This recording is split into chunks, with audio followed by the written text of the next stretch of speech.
Hello, this is Lewis Lanham, and I would like to share a few thoughts that's on my mind today.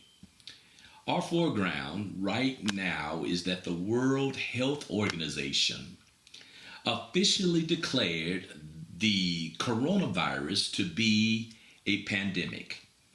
Our foreground, the spotlight right now, is that everyone is frightened over the possibilities coming from the news reports that we're hearing about every day. Our spotlight right now is the virus and all the effects that this still might have on our society, economy, and day to day living. This is the spotlight, but we must remember it's only the foreground. You see, my Lord and your Lord, if you claim him to be your Lord, is the finisher of our faith. He will always have the last word. In Hebrews, the 12th chapter, verse number 2, he says, looking unto Jesus, the author and finisher of our faith, who for the joy that was set before him endured the cross, despising the shame, and is set down at the right hand of the throne of God. Ladies and gentlemen, this is a process. And in this process, we need to remember what Jesus said. Jesus said, do not be anxious. In Matthew, the 6th chapter, verse number 25, he says, therefore, I tell you, do not be anxious about your life, what you will eat or what you will drink, nor about your body, what you will put on. Is not life more than food, and the body more than clothing? Also in Matthew, the 6th chapter, verse number 31, he says, therefore, do not be anxious, saying what you shall eat, or what shall you drink, or what shall you wear. Also in verse 34 of Matthew, the 6th chapter, he says, therefore, do not be anxious about tomorrow, for tomorrow will be anxious for itself. Sufficient for the day is its own trouble. Where is God? Where is he? One of the questions that I always receive from family members, friends, and even as an evangelist in times like these is, where is God? I understand and I deeply sympathize with the question, I really do. But I need to ask, why is it only in the hard times that we tend to ask this question? When the sun is shining and times are good and life is comfortable and our team is winning and our health is strong, why aren't we plagued in those moments with the question, where is God? Well, the Bible tells us, and we need to really listen to the word, it's because sin blinds us from the background of God's goodness.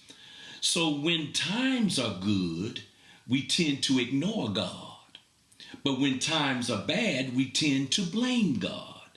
You see, sin blinds us from the background of God's loving care that he gives us every day, in the day of prosperity and in the day of adversity. Where is God? Well, let me ask you, where was Jesus? You remember in the Bible when Jesus said, if you've seen me, you've seen the Father? So where is Jesus? In John chapter 2, we find him in Canaan making wine for a wedding. But in John 11, we find him in Bethany crying tears at a funeral. Where is Jesus? He's at a wedding and he's at a funeral. And if you've seen Jesus, you've seen God. So where is God? Where is God? Well, he's at a wedding and he's at a funeral.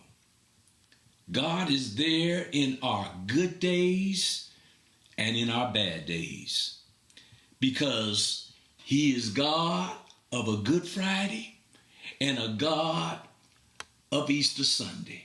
God is a good God. He is a God of the spectacular and a God of the ordinary and routine. He is the God of the hills and the God of the valleys. He is a God in the midst of our laughter and in the midst of our tears. He is God when the market is up, and God when the market is down. He is God in the light and God in the dark. What we need to do is be still and know that he is God. Where is God? God is with us. He's in both places. He's in all places. He's carefully and supremely in control of it all.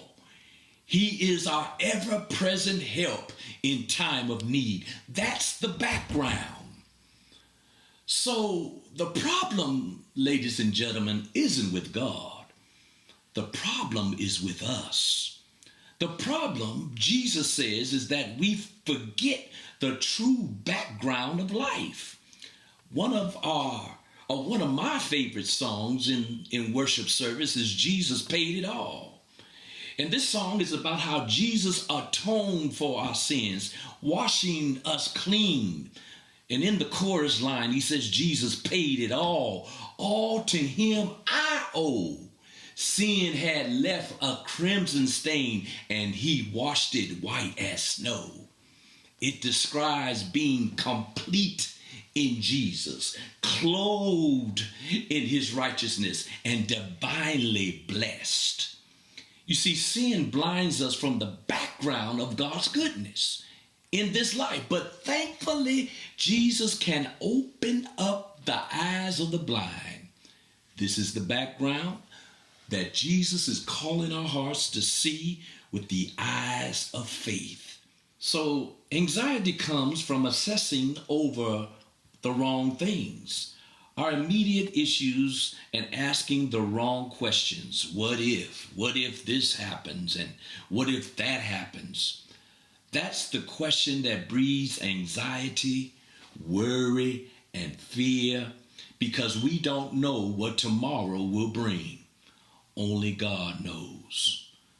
The question that brings peace and hope and strength is, who is? Who is my God? What do we profess to believe as Christians? I don't know about you, but I believe in God the Father Almighty.